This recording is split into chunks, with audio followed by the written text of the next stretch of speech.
ఈ సొసైటీని కాపాడాలని చెప్పి డైరెక్టర్లందరూ ఏకమై ఈరోజు వీరిని దశరథ్ గారిని చైర్మన్గా ఎన్నుకోవడం జరిగింది. వారు ఇప్పుడు వారందరి ఆశీర్వాదంతో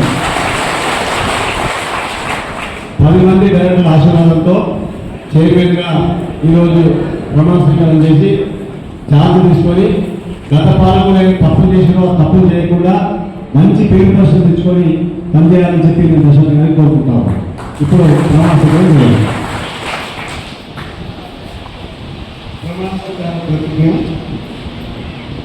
వర్ధావత్ దశరథ్ అను నేను ప్రాథమిక వ్యవసాయ సహకార సంఘం వ్యాపార సంఘ అధ్యక్షునిగా శాసనం ద్వారా నిర్మితమైన భారత రాజ్యాంగం పట్ల నిజమైన విశ్వాసము విధేయత చూపుతానని, భారతదేశ సార్వభౌమాధికారాన్ని, సమగ్రతను, సహకార చట్టమును కాపాడుతానని నేను అధ్యక్షునిగా స్వీకరించిన కర్తవ్యాన్ని శ్రద్ధ శక్తులతో నిర్వహిస్తానని దైవసాక్షిగా నా అంతరాత్మ సాక్షిగా ప్రమాణము చేస్తున్నాను.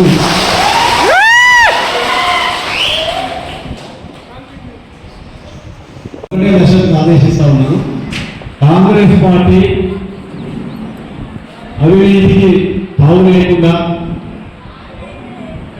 ప్రజలకు స్వచ్ఛమైన సేవ చేయడానికి పనిచేయడానికి అలా ప్రజలు ఆకాంక్షించి గౌరవం వచ్చింది. కాబట్టి గత సొసైటీలో పాలకులు ఏదైతే పనిచేసిందో దానికి భిన్నంగా ప్రజలు మెచ్చుకునే విధంగా 10 మంది సభ్యులు ఏదైతే నమ్మకంతో గెలిపించిందో వాళ్ళ పేరు పడి సొసైటీ మీరు 1 సంవత్సరం గట్టిగా పనిచేస్తే మళ్ళీ అవసరమైతే ఇంకా ప్రాంత ప్రజలు మళ్ళీ ఎన్నుకునే అవకాశం వస్తుంది. కాబట్టి ఆ రకంగా పనిచేయాలని చెప్పి నేను ఈ సమావేశం ద్వారా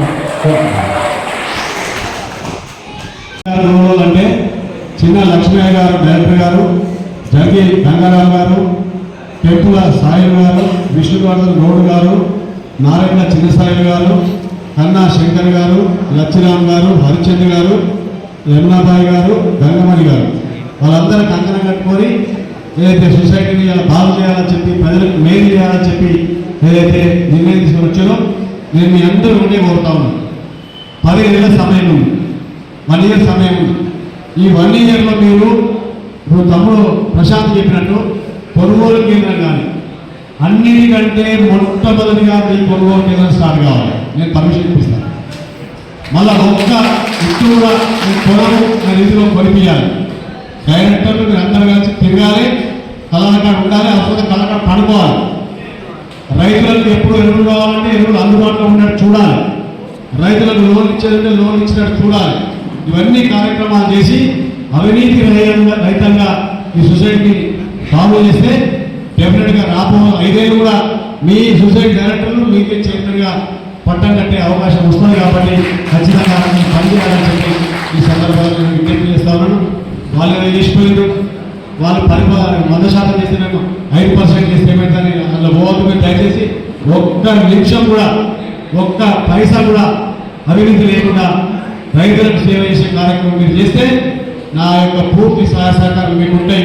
మీకు రైతుల విషయంలో, లోన్ల విషయంలో అవసరమైతే మినిస్టర్తో మాట్లాడి మీకు సొసైటీ చైర్మన్ నుంచి అక్కడ నుంచి DCCB నుంచి, ఎందుకంటే DCCB పెద్ద తిమ్మగల వస్తుంది, అయ్యకపోయినా అవసరమైతే మినిస్టర్తో చెప్పించి మీకు డబ్బులు ఇచ్చి ఏర్పాటు చేస్తాం. మీకు ఎరువులు కాకుండా ఎరువులు ఇచ్చి ఏర్పాటు చేస్తాం. కానీ మీరు సక్రమంగా పనిచేసి రేపు కొనుగోలు కేంద్రం పెట్టిన తర్వాత ఒక్క ఇత్తు కూడా రైతులకు రైస్ మిల్లులకు ఇప్పుడు ధాన్యం బాగాలేవు వాపసు ఉండవని పరుగు చేయండి అంటే అవసరమైతే మీరు అందరూ డైరెక్ట్ పోయి రైస్ మిల్లు కూర్చోబెట్టి సరే ఆ వడ్లు తీసుకునేదాకా కాంటా పెట్టేదాకా విడిచిపెట్టకుండా పనిచేస్తే 100% మీకు రైతులు మళ్ళీ ఎన్నుకునే అవకాశం వస్తుంది. కాబట్టి ఆ రకంగా పనిచేయాలని కోరుకుంటూ సమయం ఎక్కువ తీసుకోకుండా నేను ఒకటే చెప్తా ఉన్నాను. మీరు కూడా రైతులు కూడా ఇలా కాంగ్రెస్ పార్టీ 6 గ్యారెంటీలు ఇచ్చిందో 6 గ్యారెంటీల్లో 2 గ్యారెంటీలు ఆల్రెడీ రిలీజ్ చేయడం జరిగింది. ఒకటి మహిళలకు ఉచిత ప్రయాణం నడుస్తూ ఉంది, మహిళలు చాలా సంతోషంగా ఉంది. రెండవది 5 లక్షల ఉన్న ఆరోగ్యశ్రీ 10 లక్షల రూపాయలు అయిపోయింది. ఈ వారం రోజులలో 500 రూపాయల సిలిండరు అసెంబ్లీలో పెట్టిరు.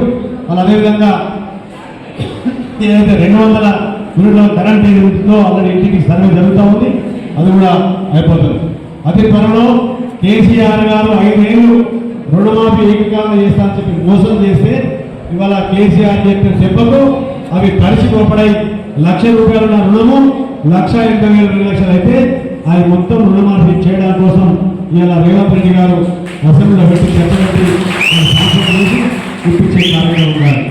రేపు 2,500 రూపాయల పెన్షన్ కానీ మహిళలకు గృహలక్ష్మి కింద కానీ రేపు ఎన్ని కార్యక్రమాలు చేయడం కోసం ప్రభుత్వం కృతనిశ్చయంతో ఉంది. కాబట్టి ప్రజలకు అందరం ప్రజలకు గవర్నమెంట్ సహకరించి గత ప్రభుత్వం చేసిన తప్పులు చేయకుండా మనం బ్రహ్మాండంగా ఈ ప్రజలు ముందుకు తీసుకుపోయి సక్రమంగా పరిపాలన చేసుకోవాలని అవసరం ఉంది. కాబట్టి నేను రైతులను నాయకులను కోరేది ఏంటంటే కాంగ్రెస్ పార్టీ కార్యకర్తలు మేము గత 30 సంవత్సరాల నుంచి పోరాటం చేస్తా ఉన్నాం.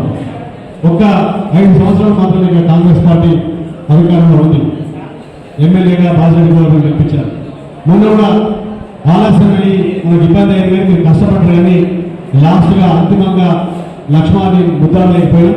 మీరు చాలా కష్టపడదు, దానికి శిరస్సు మంచి వందనాలు తెలియజేస్తా ఉన్నాను. కానీ ఇప్పుడు అయిపోయిన కాలం మర్చిపోయింది. ఇప్పుడు నేనేం అనుకున్నా అంటే ఇప్పుడు జరగబోయే ఎన్నికలు, రేపు పార్లమెంట్ ఎన్నికల్లో ప్రతి గ్రామంలో మెజార్టీ రావాలి. రేపు జరగబోయే లోకల్ బాడీ ఎలక్షన్లో ప్రతి గ్రామంలో మన సర్పంచ్ గెలవాలి, ఎంపీటీసీ గెలవాలి, సింగిల్ విండో డైరెక్టర్ గెలవాలి, మున్సిపాలిటీకి వచ్చే మున్సిపాలిటీ కమిషన్ చేసుకోవాలి. అప్పుడు ఖచ్చితంగా మీరే మళ్ళీ ఇక్కడ ఎమ్మెల్యేగా జెండా ఎగరేసే అవకాశం వస్తుంది. కాబట్టి ఆ కార్యక్రమంలో భాగంగానే ఇవాళ గ్రామానికి పోయి కాంగ్రెస్ పార్టీని విస్తరిస్తూ ఉన్నాం. నిన్న ఒక ఎగ్జాంపుల్ చెప్తాను.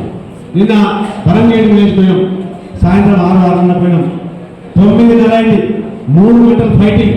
ఏం ఫైటింగ్? నేను ప్రెసిడెంట్ అంటే నేను ప్రెసిడెంట్, ఏం వినలేదు, థ్యాంక్స్. లాస్ట్కు ఓటింగ్ చేసి కాంప్రమైజ్ చేసి అర్థం చేసాం. అంటే అది మంచిది, ఆ స్పిరిట్ రావాలి. ఎందుకు వస్తుంది? ఈ గవర్నమెంట్ వచ్చింది, మేము ప్రజలకు సేవ చేయాలి, మేము మంచి చేయాలి అని కుటుంబాలతో పోరాటం చేస్తుంది. కాబట్టి డెఫినెట్గా ప్రతి గ్రామంలో ఆ రకంగా స్పిరిట్ వచ్చి ముందుకు పోతే పార్టీ పటిష్టమైపోయి, సైన్యం పెరుగుతుంది, సైనికులు వెళ్తారు.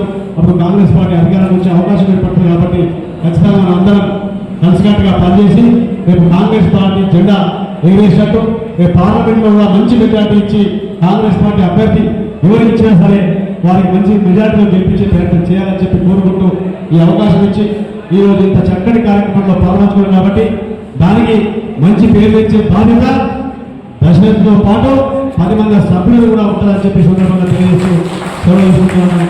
జై కాంగ్రెస్, కాంగ్రెస్ పార్టీ.